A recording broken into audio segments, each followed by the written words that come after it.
For you, this is Dr. Hernandez, and I'm going to describe really quick the tomography of the cone beam, what we're doing on your cat. So I'm explaining your dad and orienting it with the skull. So this view right here is looking at the cat this way. The L is on the left side of the cat. This one is going to be like that, and then this one is going to be the transverse like that. So the things that I can pick immediately because it's very obvious is the opacity on the bola. The bola is this space that is where the tympanic all the tympany and all the ear organelles are, and is full of fluid.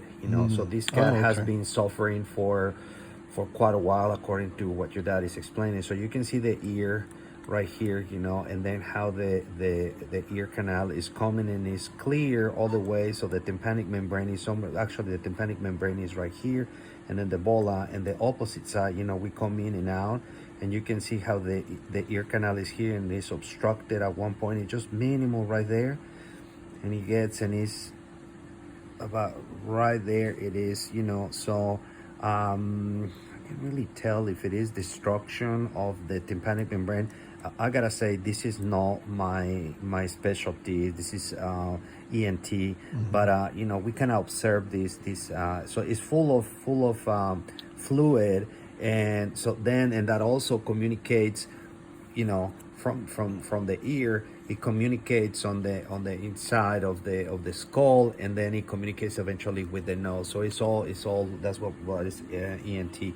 So if we go now on this view, the dorsal view, I'll tell you what, let's just go back central here, and then we're gonna go back. So it's like if we're seeing the cat kind of like that.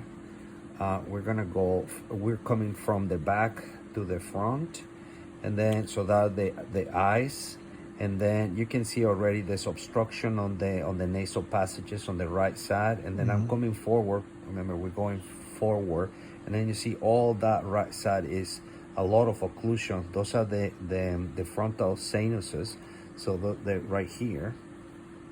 And as we continue going forward, you can see how, I'm sorry, it's on this one, as we grab the line, I'm sorry.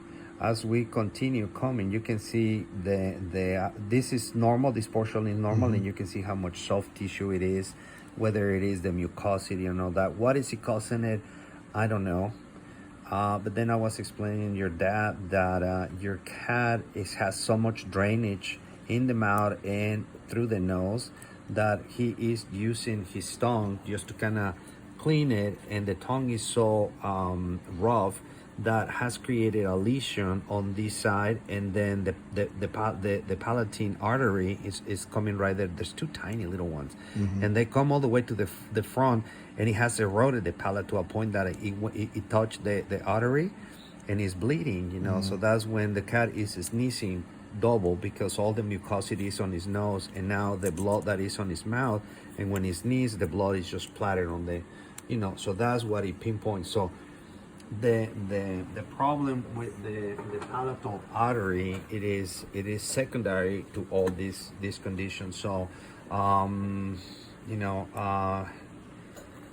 we see it often, a lot of these things, that chronicity, can be some secretion, occupied. I can see a little bit of the bones, the turbinates and all that, but I'm not so sure if they're healthy, at this point. They're supposed to look like you can see, like the contouring. So they're confounded with the amount of mucosity. So that's one of the view. If we come on the lateral side, so we're gonna see all the bola, how much is on the right side occupied by that tissue. It's just, you can see it, the how feel or full is, and then we're just gonna come out. You can see it on this side. I'm coming out to the right side, so so that's the ear canal. We're coming out, and you can see where you can see actually ear canal, and as you go back in, and then it's right there occluded at that level. So could he not even hear? Probably not. Okay. Or if he hears, it's something like really muffled. But I don't think he came from that side. So Is there some way to any well, drugs to clear that out? so here's the thing that the thing that I'm going to do today is that what is actually my scope. This is all finding. That's what we do with this equipment that is very powerful. You know, you can see the whole head. Yeah, that's great. So just gonna describe about. Let's go forward. No, actually forward. Hold on. Let's move forward. That is where the canines, right there, where the canines. So right here is where the palatine arteries are. Let's see if we can see it because now cat is very small.